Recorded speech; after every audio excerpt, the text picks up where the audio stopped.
आज मु बनैबी तो भेंडी आलू भजा।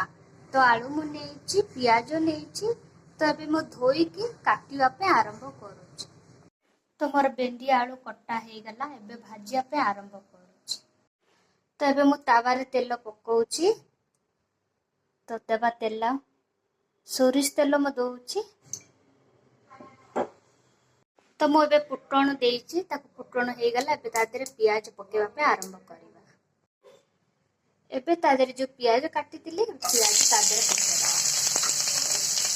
तो पियाज पके साला पे ते घांटी दबा।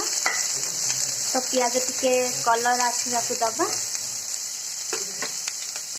तो पियाज लाल हो गलानी एबे ता देरे भेंडी आलू जो काटितिली एबे ता देरे पके दबा। तो पके साला पे घांटी दबा। तो हल्का हल्का दे घांटी दबा ता देरे हल्दी लूण दबा। तो एबे दबा लूण पकेवा। तो एबे दबा लंका गुंड। तो एबे दबा हळदी। तो एबे मु ताकू भल भाबे मिसै देछि परिवा को आ लूण हळदी लंका गुंड सब देकी ताको एबे सिजिया पे ढांकुणा देकी बसेवा।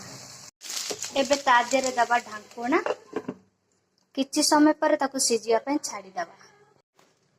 एबे देखिबा भेंडी आलू सिजिछि कि नाही।